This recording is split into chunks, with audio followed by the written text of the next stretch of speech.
کئی لوگوں کو دیکھا کہ بیمار ہوتے ہیں، کبھی ہسپتال کا چکر، کبھی ڈاکٹر کے پیچھے. تو نبی علیہ الصلوۃ والسلام نے ایک حدیث پاک میں فرمایا، اس حدیث کو مسند احمد نے روایت کیا اور طبرانی نے روایت کیا کہ جو شخص فجر کے بعد 3 مرتبہ یہ دعا پڑھ لے، اللہ 4 مرضوں سے اس کو نجات عطا فرما دیتے ہیں. امید ہے کہ مستورات توجہ سے یہ بات سنیں گی اور اس کی اہمیت کو ذرا سمجھیں گی کہ جو شخص فجر کے بعد 3 مرتبہ یہ آیت پڑھ لے تو اللہ تعالیٰ اس کو 4 بڑے بڑے مرضوں سے بچائیں گے. نمبر 1، پاگل پن. اگر کوئی آدمی مینٹلی ان بیلنسڈ ہو،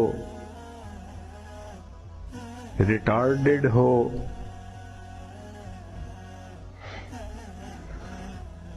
یا جس بندے کو چیزیں بھول جاتی ہوں یا چیزیں یاد نہ رہتی ہوں، ذہن سے متعلقہ جو بیماریاں ہیں وہ اسی پاگل پن کے زمرے میں آئیں گی. یا کسی کو مرگی کی بیماری ہوتی ہے، وہ بھی اسی زمرے میں آئے گی. تو پہلی بیماری جو اللہ تعالیٰ دور کرتے ہیں وہ ہے پاگل پن، اور دوسری بیماری کوڑ پن. کوڑ پن کہتے ہیں چہرہ بدصورت ہو جانا.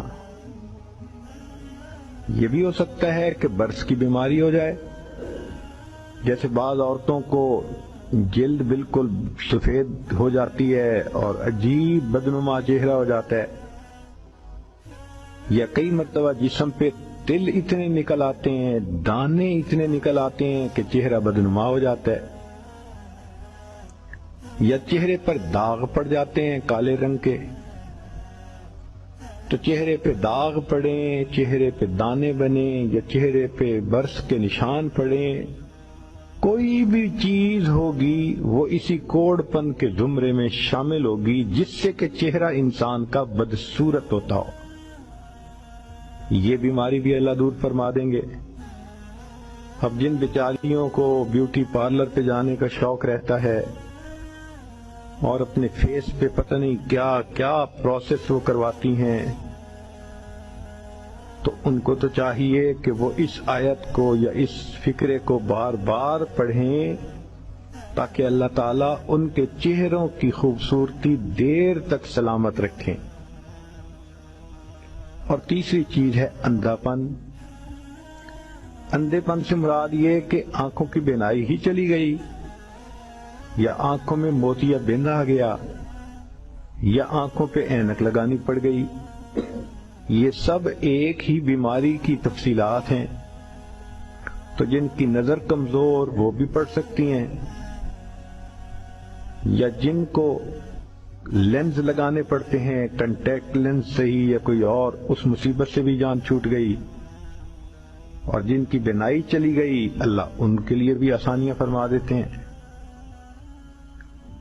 تو پاگل پن کی بیماری ختم، کوڑ پن کی بیماری ختم، اندھے پن کی بیماری ختم، اور چوتھا فرمایا فالج کی بیماری ختم. فالج ایک تو ہوتا ہے کہ انسان کا ہاتھ یا پاؤں کام ہی نہ کریں، اور ایک یہ بھی ہوتا ہے کہ اتنی ویکنیس کہ عورت کہتی ہے مجھ سے تو کھڑا ہی نہیں ہوا جاتا، میرے پاؤں سن ہو جاتے ہیں، میرے ہاتھ سن ہو جاتے ہیں. یہ ساری چیزیں کمزوری اور فالج کی ابتدائی سٹیجز ہیں. تو یہ سب چیزیں ٹھیک ہو جاتی ہیں. اب بتائیں کہ اتنی بڑی بڑی بیماریوں سے جس بندے کو بچنے کی خوشخبری مل رہی ہو تو وہ تو پھر اس عمل کو کیے بغیر رہ ہی نہیں سکتا. اور یہ عمل دیکھو چھوٹا کتنا ہے. وہ جو فکرہ فرمایا حدیث میں وہ ہے سبحان اللہ العظیم وبحمدہ ولا حول ولا قوة الا باللہ. اتنا سا فقرہ پڑھنے پر اللہ چہرہ بھی پر نور بنا دیتے ہیں، میموری بھی تیز کر دیتے ہیں۔ اللہ تعالیٰ بنا